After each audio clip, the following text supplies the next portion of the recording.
À la une ce soir, la réaction des Martiniquais suite aux multiples agressions à main armée. Les cours de Krav Maga sont pris d'assaut, les entreprises limitent les espèces en caisse. Renaud Godeuil, le procureur de la République, nous répondra sur cette affaire.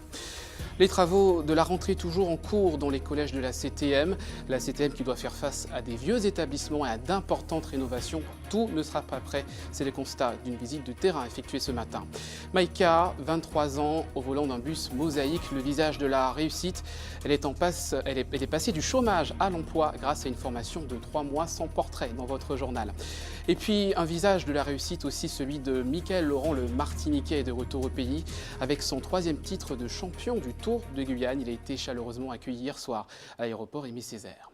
Voilà pour les titres. Bonsoir à tous. Un professeur de Krav Maga a noté une augmentation du nombre d'inscrits à ce sport de défense depuis le début du mois d'août. Est-ce une réaction suite aux nombreuses attaques à main armée perpétrées ce mois-ci en Martinique? Comment réagir face à une agression? Une question d'actualité, élément de réponse avec Alvin Courcy. Comment réagir face à une arme à feu? Alors, qu'est-ce que je peux faire? On donne tout? On donne tout ce qu'on a? Tu donnes? Qu'est-ce que tu as? Tu donnes tout? Non, nous pas qualité, hein. Ben, il a fait travail, a laissé faire. Il a fait la police qui a fait. Non, je ne pense pas que je me laisserais faire, je me défendrai quand même. Mais comme je vous dis, il faudrait que je sois sur le fait accompli pour voir ma réaction. Moi, je ne réponds pas à la violence par la violence.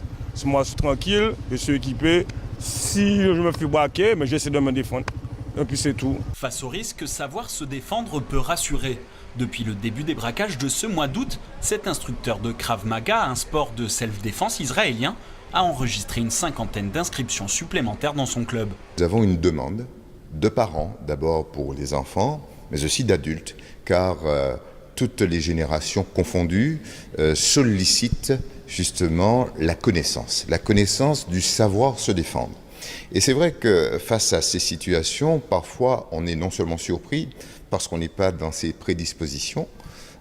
Lorsqu'on a la chance de partager et de connaître, on peut être, prêt à réagir. Mais avant d'en arriver à l'altercation physique, il existe d'autres moyens de désamorcer une situation de tension. Se défendre ne veut pas dire forcément avoir une agression quelconque vis-à-vis de son agresseur. On peut très bien se défendre tout en le maîtrisant ou tout simplement en apprenant à le maîtriser lui-même, ne serait-ce que par les mots, ne serait-ce que par l'attitude, ne serait-ce que par les mimiques. Et mieux vaut prévenir que guérir. Dans cette station-service, tout est fait pour limiter les risques et préserver la sécurité des salariés. On peut faire retirer, avoir le moins d'argent possible sur nous. Ça veut dire qu'on garde à peine 100 € sur nous et puis bon voilà quoi. De toute façon, s'ils viennent nous braquer, on leur donne la caisse. Hein. Ils vont avoir peu d'argent quoi. Il y a aussi des caméras de sécurité, comment ça se passe? Justement, ils sont en train de rénover en ce moment les caméras de sécurité pour bien filmer. Depuis le début du mois, une quinzaine de braquages à main armée ont été enregistrés. La police poursuit ses enquêtes. Et justement, on va faire un point sur ces enquêtes avec notre invité ce soir, Renaud Godeuil, procureur de la République. Bonsoir. Bonsoir. Et merci d'avoir accepté notre invitation. Alors, des enquêtes qui sont menées par la police judiciaire, mais aussi par les brigades de proximité, quelles sont les dernières avancées ? Alors, ce que je peux vous dire à l'heure actuelle, c'est qu'effectivement, à la suite des faits qui ont été extrêmement violents et des faits qui ont été commis au début du mois d'août, il y a un nombre beaucoup plus important d'enquêteurs que nous avons mobilisés sur cette affaire, et sur ces affaires d'ailleurs, devrais-je dire, et qui implique non seulement des enquêteurs de la police judiciaire ici en Martinique, mais également des enquêteurs de la direction départementale de la sécurité publique, et puis également d'autres enquêteurs de la gendarmerie nationale, puisque l'un des faits a été commis en zone gendarmerie nationale. Au total, ce sont quand même près d'une dizaine d'enquêteurs qui travaillent sur ce dossier, qui travaillent activement, qui travaillent tous les jours sur cette affaire-là pour permettre la résolution et pour permettre également d'obtenir des éléments suffisamment importants pour pouvoir traduire en justice les auteurs dès qu'ils auront pu être interpellés. Alors on parle d'une quinzaine de faits avec parfois des modes opératoires similaires, des personnes qui s'attaquent aux voitures avec des armes. Est-ce qu'un lien est fait entre tous ces faits, justement? Alors, il apparaît qu'il y a des liens entre certains de ces faits. Mais comme souvent dans ce type de dossier-là, c'est plus complexe qu'on pourrait le penser, parce que j'ai entendu parfois qu'on disait il y a une équipe. Non, en fait, il y a 2 équipes, et puis finalement, il n'y aurait-il pas une 3e équipe? En réalité, c'est plus complexe. Et il s'agit plus vraisemblablement dans ce dossier-là de ce qu'on appelle des équipes à tiroir, c'est-à-dire en l'occurrence des personnes qui, par exemple 3 individus qui agissent sur un premier vol à main armée, et ensuite dans un second dossier, dans une seconde affaire, vous allez avoir 2 parmi les 3 premiers qui vont intervenir, avec éventuellement un 4e qui sera présent. Tout cela fait que c'est assez complexe pour les enquêteurs de bien démêler qui est où et qui fait quoi à l'intérieur de ces différentes équipes qui peuvent éventuellement ainsi intervenir. Cela dit, je crois également qu'il faut quand même pas qu'il y ait d'amalgame, parce que c'est vrai que j'ai pu noter qu'il a pu y avoir quasiment, peut-être que le terme est un peu fort, mais parfois une certaine psychose qu'on pourrait évoquer à la suite de ces faits. Et je dois dire que je peux le comprendre, parce que c'est vrai que notamment les premiers vols à main armée qui ont été commis donc, au début du mois d'août ont été pour certains d'une toute particulière violence, c'est absolument indéniable. On a vu les réactions notamment sur les réseaux sociaux. Justement, quel comportement aborder, que ce soit pour les victimes ou les proches des victimes? Est-ce qu'il faut communiquer sur ces agressions? Alors précisément, justement, c'est cet usage des réseaux sociaux qui parfois me paraît tout de même un peu dangereux, et je crois qu'il était important quand même de pouvoir intervenir sur ce sujet-là, parce qu'on voit un peu de tout et un peu de n'importe quoi. Il y a des informations qui peuvent être exactes, il y en a d'autres qui sont totalement fantaisistes, et c'est quand même la plupart. La plupart des informations que l'on voit comme ça apparaître sur ces réseaux sociaux sont totalement fantaisistes, et parfois cette fantaisie n'a rien d'amusant.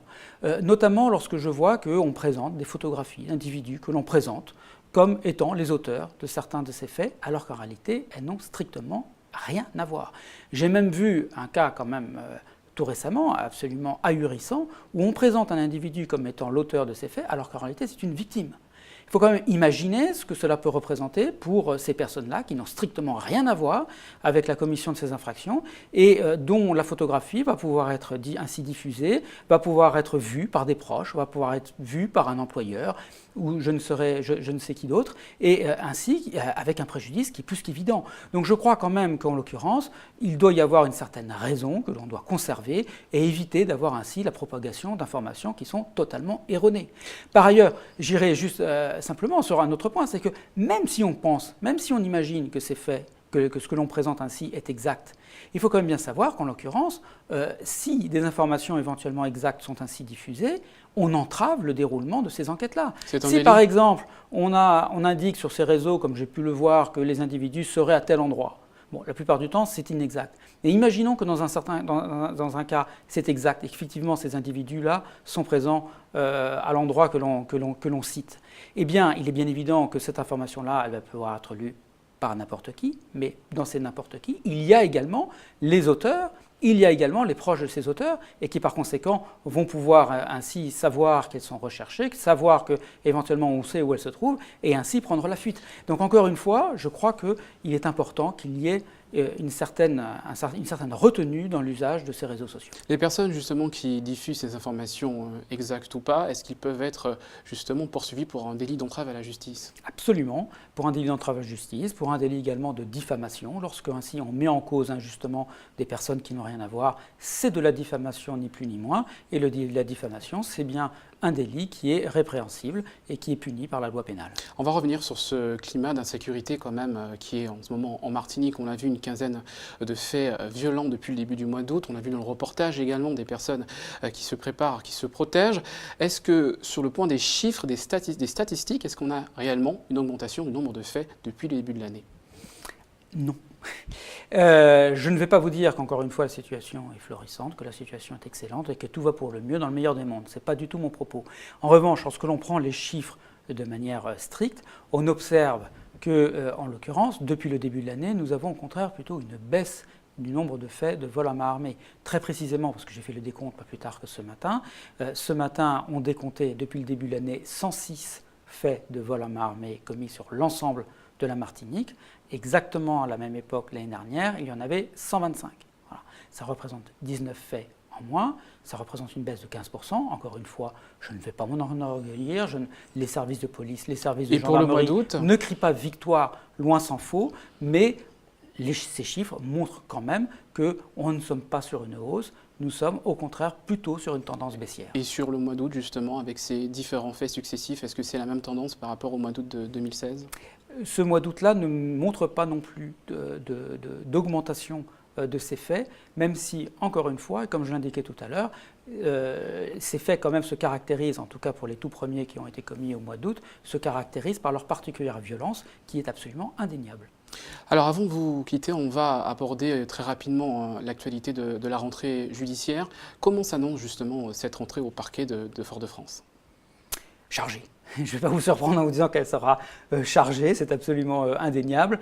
Vous le savez, nous avons à faire face à des flux qui sont quand même particulièrement élevés ici au tribunal de grande instance de Fort-de-France. Avec cela dit, quand même quelques bonnes nouvelles en cette rentrée judiciaire, puisque c'est vrai que nous allons pouvoir, ainsi que j'aurai l'occasion de l'exposer vendredi à l'occasion de l'audience de rentrée, tout de même des effectifs qui arrivent de manière tout de même non négligeable, que ce soit des effectifs au siège, des effectifs au parquet, puis des effectifs également au niveau des fonctionnaires. Je ne vais pas vous dire que là aussi tout va pour le mieux, mais c'était quand même une amélioration, une augmentation, et j'espère bien une possibilité également de pouvoir juger dans les délais plus cohérents les faits que nous avons à juger, et parce qu'évidemment, eh bien, il y a une demande indéniable de justice ici en Martinique comme ailleurs. Renaud Godel, procureur de la République, merci à vous d'avoir accepté notre invitation ce soir. Nous sommes revenus avec vous sur cette vague de violence qui touche la Martinique depuis le début du mois d'août. On poursuit ce journal avec cette visite dans 2 collèges de notre île. À l'approche de la rentrée scolaire, les services de la CTM sont toujours à pied d'œuvre pour effectuer les travaux d'entretien. Ce matin, Sylvia Seyssoutane, élue en charge de l'éducation, s'est rendue dans 2 établissements, Olamontin et Robert, le reportage de Loïc Régis. Ça sera impossible pendant les heures. Ah oui, parce que ça fait caisse de résonance et là il est vraiment impossible de travailler avec. En présence des enfants. Peut-être prévoir ça. Ouais. J-6 avant le retour des collégiens. Il reste quelques aménagements à réaliser ici au collège Paul Saint-Fort. L'établissement a perdu une partie de ses salles modulaires et connaît encore des problèmes de climatisation. Les conditions ne sont pas réunies par rapport au fait que nous perdons là actuellement 12 salles de cours et à part les 3 salles du 3e étage, il n'y a rien de prévu pour la rentrée pour remplacer les 12 salles. Donc je pense que la rentrée va se faire dans des conditions quand même extrêmement difficiles. Les visites de pré-rentrée sont donc indispensables pour constater les avancées de travaux. À la sortie des cours au mois de juin, les établissements effectuent un certain nombre de demandes. La CTM dispose d'une enveloppe de 17 millions d'euros pour y répondre. Problème majeur en Martinique, l'âge avancé des bâtiments. Certains sont centenaires, la moyenne d'âge c'est 40 ans. Et effectivement, alors, en plus des problématiques que nous avons en Martinique, de proximité de la mer, d'air marin, de changement aussi de comportement. Avant, on n'avait pas besoin de climatisation. Aujourd'hui, tout le monde demande des climatisations. Donc forcément, nous avons ces problématiques-là. Nous avons également la problématique amiante que nous avons pris à bras-le-corps et qui nous contraint et qui nous oblige parfois à faire des travaux beaucoup plus longs. Dans certains collèges, les chantiers se dérouleront encore plusieurs jours après la reprise. C'est le cas à Place d'Armes 2. Des aménagements spécifiques sont prévus afin de garantir la sécurité des élèves. Dans le détail du plan de prévention, on peut être amené effectivement à isoler certains bâtiments ou certaines salles, ça dépend de l'ampleur des travaux. Nous faisons le maximum pour que les plus délicats, donc en tout cas tout ce qui concerne les ossatures métalliques et donc l'amener de ces ossatures par les engins se fasse en ce moment, donc avant l'arrivée des élèves, de telle sorte que la gêne soit limitée et que la rallonge inévitable des travaux se fasse dans des proportions acceptables. Des interventions légères qui ne devraient pas perturber les cours. La CTM prévoit des travaux plus lourds dans les collèges du Morne-Rouge, Verpré, Lamentin, Sainte-Luce et Rivière-Salée. Dans certains cas, une reconstruction totale est envisagée. La rentrée toujours, c'est la dernière ligne droite avant le jour J. Il faut maintenant perdre les mauvaises habitudes alimentaires des vacances, se préparer physiquement à la reprise. Voyez ces quelques conseils de professionnels de santé recueillis par Alizé Lutran et Guy Raphaël René. Minda est une jeune cadre dynamique. Après 3 semaines de vacances, elle a besoin des conseils d'un professionnel pour reprendre de bonnes habitudes avant la rentrée. Pendant les vacances, effectivement, on a tendance à faire un petit peu n'importe quoi, à sentir, à bouger, à manger un petit peu n'importe quoi. Et effectivement, même si on a eu des vacances, on est quand même un peu fatigué, donc ce serait bien de se rebooster, de refaire le plein en énergie pour pouvoir y attaquer la rentrée. Plutôt que de faire de l'automédication ou se dire bon on va prendre juste des vitamines C, histoire d'avoir un truc beaucoup plus complet, beaucoup plus sur la longue durée que du one-shot en prenant juste des comprimés pour avoir juste un coup de peps à un moment donné. Il y a les fruits, c'est très bien de manger des fruits, mais pas que ça. Il n'est pas interdit non plus de manger des féculents, mais à condition que chaque féculent soit accompagné de légumes verts pour diminuer la densité calorique. Depuis 30 ans, le docteur Bouanda accompagne celles et ceux qui souhaiteraient apprendre à s'alimenter correctement pour pallier les baisses de régime durant l'année. Selon lui, il n'est pas question de se priver, tout est une question d'équilibre dans l'assiette. Si je mange mes frites avec beaucoup de salade, il n'y a pas de frustration. Ça dit que j'amène ce que j'aime avec ce qu'il me faut. Quand on fait cela, il faut que ce soit quelque chose de cohérent. Sur la journée, je décide quelques jours de le faire de manière cohérente. Donc je mange très léger le matin, quitte à manger beaucoup de légumes verts et réduire tout ce qui est graisse cuite. Et puis le soir, faire des potages, faire des soupes. Si vous faites ça déjà, votre corps va vous dire merci, parce que ça va lui amener moins d'efforts à fournir, et en même temps, vous amènerez beaucoup de quoi drainer l'organisme. Après 30 minutes de rendez-vous, Minda semble satisfaite du régime préconisé par le nutritionniste. Reste à savoir si elle réussira à l'appliquer au quotidien sans flancher. C'est le risque, mais là je suis vraiment déterminée, donc voilà, il faut que j'arrive en forme pour pouvoir réattaquer l'année. Je vais aller avec la liste que le docteur m'a donnée, je vais aller voir les fruits qui me plaisent bien évidemment. À quelques jours de la rentrée, les rayons des pharmacies ne désemplissent pas. Beaucoup de personnes viennent chercher de quoi se remettre en forme. Vous avez le radis noir, vous avez l'artichaut, d'accord. le bouleau. Souvent c'est associé à des choses aussi pour éliminer donc, nettoyer. Et nettoyer un peu. Ah d'accord. Qu'est-ce que vous recherchez là aujourd'hui ? C'était juste pour nettoyer le froid. Après les vacances, il faut bien nettoyer le froid, c'était juste pour ça.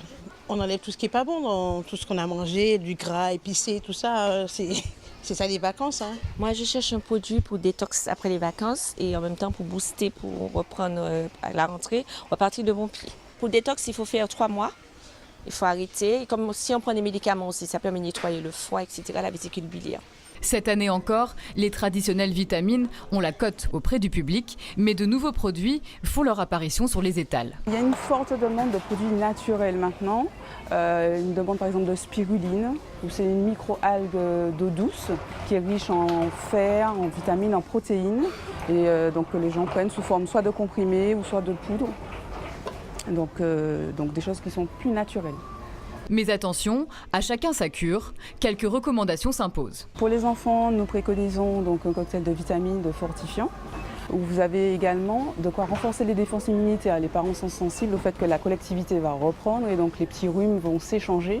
Pour les adultes, nettoyer l'organisme, donc le détox, les vitamines et toujours le bon petit déjeuner le matin. Une dizaine d'euros, c'est ce qu'il vous faudra débourser pour une boîte de vitamines. Une cure complète de plusieurs semaines vous coûtera jusqu'à 50 € en moyenne. Une réussite maintenant, à l'heure où l'on parle du gel des contrats aidés, le gouvernement souhaite mettre en lumière le dispositif national 500 000 formations pour l'emploi, une mesure qui a permis à une jeune Martiniquaise de trouver du travail après une formation pilotée par Pôle emploi, financée par l'État et la CTM. Le reportage de Guy Raphaël René. Après sa formation de 3 mois en 2016, Maïka, 23 ans, est embauchée le 1er août dernier et fait partie des 28 conducteurs de l'entreprise de transport qui l'emploie. C'est la plus jeune conductrice sur le réseau Mosaïque. Il y a beaucoup d'hommes, mais il n'y a pas assez de femmes. Il n'y a vraiment pas assez de femmes. Alors comment toi tu vis ça en tant que femme justement ? Je le vis bien parce que par rapport aux hommes, j'ai l'avantage d'être moins agressée. Ils sont vraiment plus sympas avec les femmes plutôt que les hommes. Formée à la conduite, mais aussi à la gestion des conflits avec les passagers, c'est une employée tout de suite opérationnelle que son employeur a recrutée. L'avantage justement, c'est que le stagiaire arrive complètement formé. Et puis, notre avantage, c'est de faire partie du jury du titre professionnel. Donc, je vois passer tous les candidats devant moi, ce qui me permet de choisir ceux ou celles que j'estime les meilleurs. Ça se passe très bien pour elle. Elle a une excellente relation avec la clientèle. Donc, il n'y a rien à dire. On dirait qu'elle a fait ça toute sa vie. Des formations qui couvrent tous les secteurs d'activité et qui répondent aux besoins des entreprises locales, grâce notamment à un diagnostic effectué par le Pôle emploi. Chaque métier correspond à des compétences. Durant cette formation, le demandeur d'emploi va acquérir des compétences et après, Pôle emploi, en tant que prescripteur, va valider le projet professionnel du jeune puisqu'il s'agit de bien trouver une adéquation entre le profil de la personne et les attendus du poste pour qu'il n'y ait pas d'échec en sortie du dispositif. Des formations financées par l'État dans le cadre du plan national intitulé 500 000 formations supplémentaires destinée aux demandeurs d'emploi qui, en bout de parcours, bénéficient de rémunérations bien meilleures que des contrats aidés. L'idée, c'est que c'est par la formation qu'on arrive à insérer durablement les chômeurs dans le marché du travail. Donc on leur donne des formations, et là en l'espèce c'est une formation courte qui débouche immédiatement sur un emploi parce que l'on sait que les entreprises recrutent dans le secteur considéré. Depuis 2016, 8800 actions de formation ont été réalisées en Martinique grâce au financement État, CTM et Pôle emploi, dont environ 4000 financés dans le cadre du plan 500 000 formations. Voilà pour ce portrait. En bref, les chiffres de la bonne réussite de l'aéroport Aimé Césaire.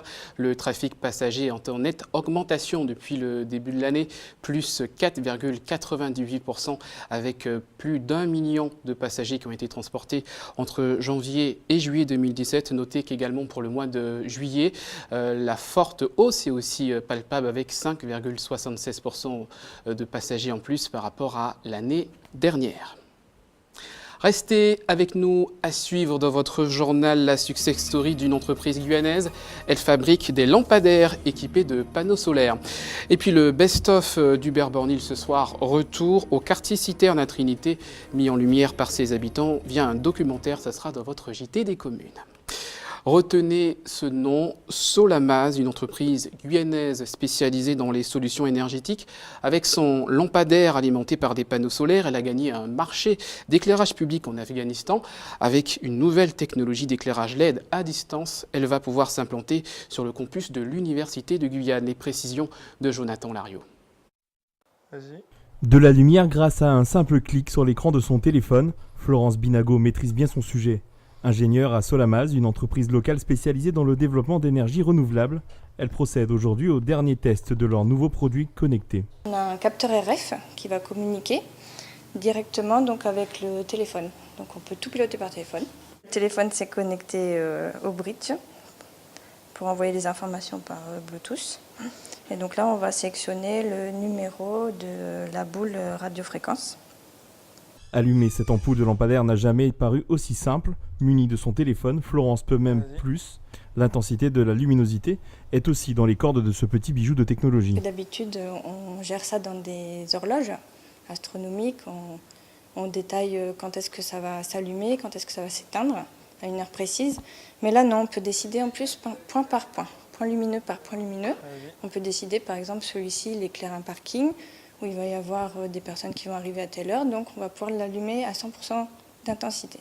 Loin d'être une expérience de labo, ce genre de lampadaire fait ses premiers pas sur le territoire.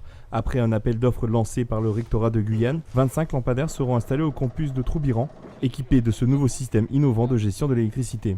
D'abord, on agit sur la consommation, c'est-à-dire qu'on peut réduire la consommation électrique. Et la deuxième possibilité, le deuxième volet justement de cette innovation, c'est de pouvoir faire du contrôle à distance.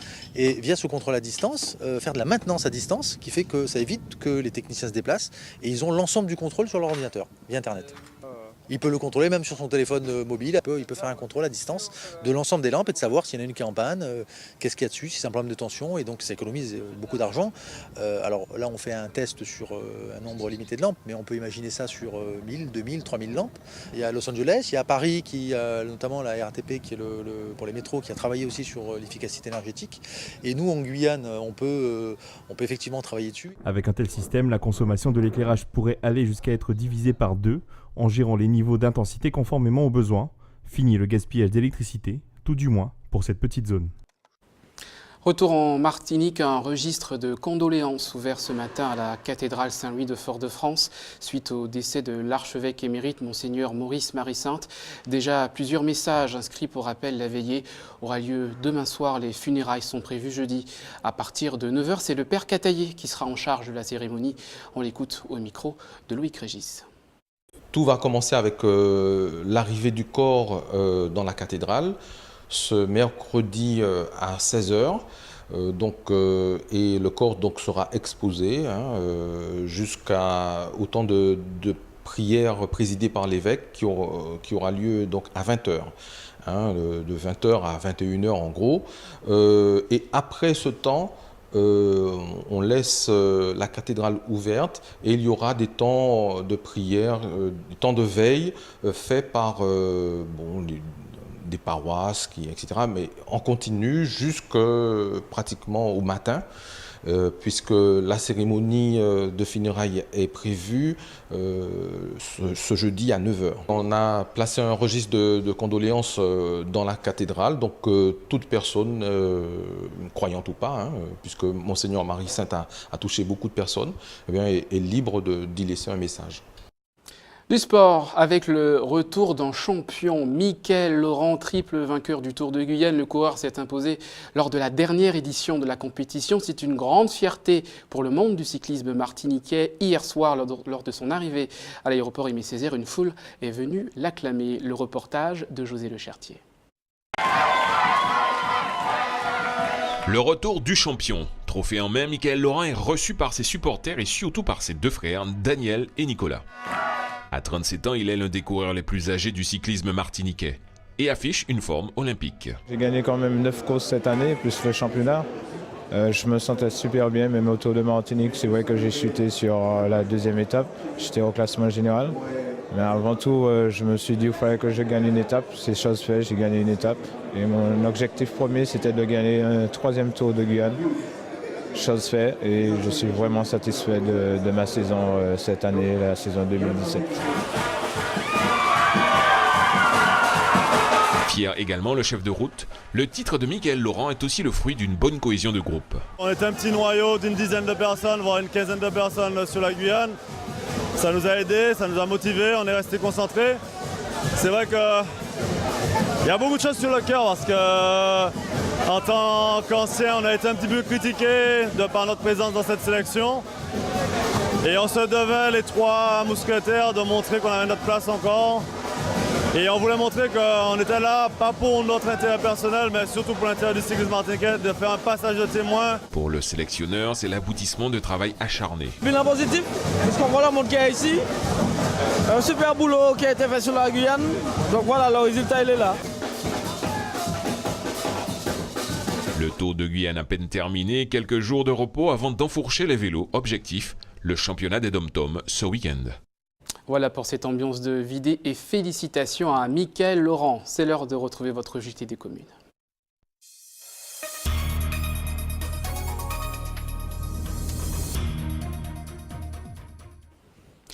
On commence ce JT des communes avec une bonne affaire réalisée ce matin au marché couvert de Fort-de-France du citron à 1,60 € le kilo. Je ne vous avais pas menti, il s'agit bien d'une bonne affaire. Il s'agit d'une initiative des agriculteurs du Robert qui ont livré plus d'une tonne de citron évidemment. Les clients étaient ravis. Écoutez ces quelques réactions recueillies par Loïc Régis.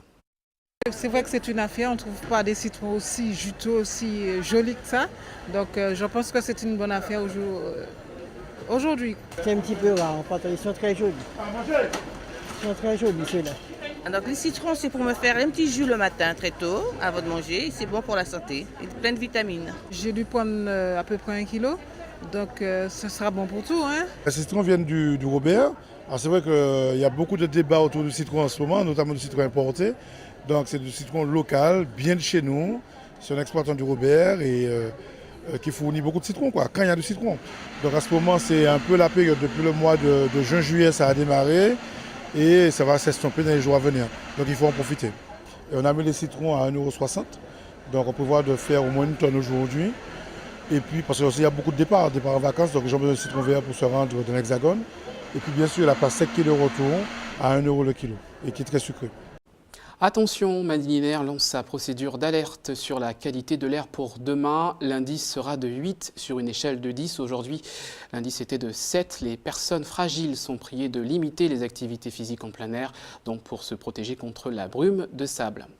Et puis cette autre information pratique, demain, vous avez rendez-vous entre 9 h et 14 h pour votre don de sang avec toute l'équipe de l'EFS au centre commercial La Galeria sur le parking sud, entrée sud, près du fleuriste, c'est au Lamentin. Direction Trinité, maintenant, le quartier Citerne a fait l'objet d'un documentaire réalisé par les habitants.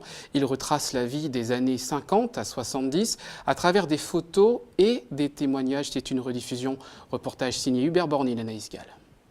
Angle des rues Gambetta et rue des Amours, des noms qui n'évoquent certainement plus grand-chose pour les générations actuelles. Par contre, nos aînés s'en souviennent. Alors c'est ça toute l'histoire que l'on va retrouver dans ce film Mémoire de quartier, et l'on parle du quartier Citerne. Mémoire de quartier, un cycle de documentaires permettant aux générations actuelles de mieux appréhender l'histoire de leur quartier.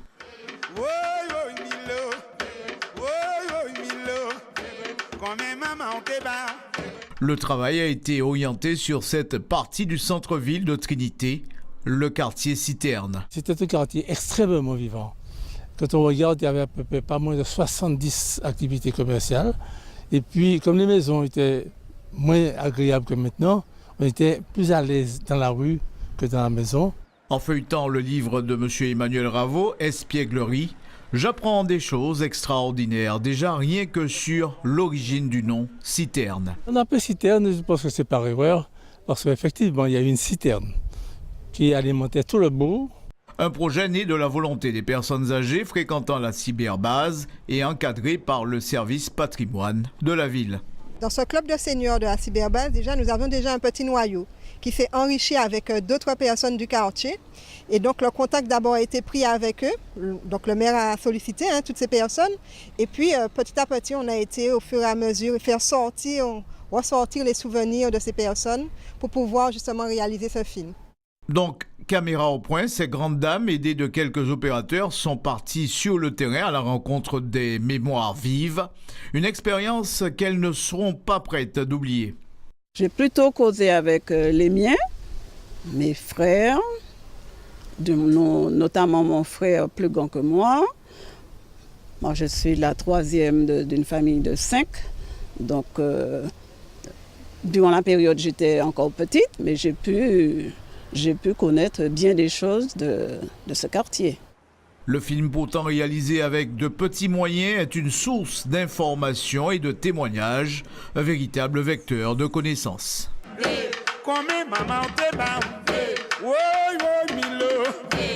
Magnifique aventure qui mérite votre appréciation et, comme on dit dans le jargon, bon film.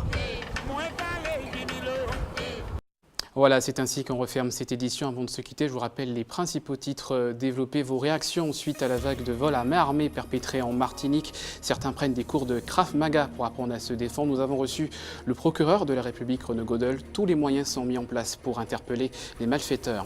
Les travaux toujours en cours dans les collèges de Martinique à l'approche de la rentrée. Tout ne sera pas prêt. Selon Sylvia Tseng-Soutane, élue de la CTM, elle s'est rendue dans 2 établissements ce matin pour une visite de terrain.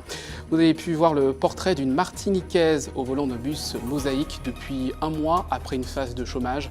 Un exemple de réussite du dispositif 500 000 formations mises en place par l'État. Et puis on vient de le voir, le visage triomphant de Mickaël Laurent hier soir à l'aéroport Aimé Césaire. Le coureur cycliste est revenu avec le maillot jaune du Tour de Guyane pour la 3e fois de sa carrière. À suivre, Destin d'outre-mer avec Simon Jean-Joseph, la météo de Christine Lauréat. À 20h, votre téléfilm Joséphine, ange gardien. Merci de votre fidélité et à demain.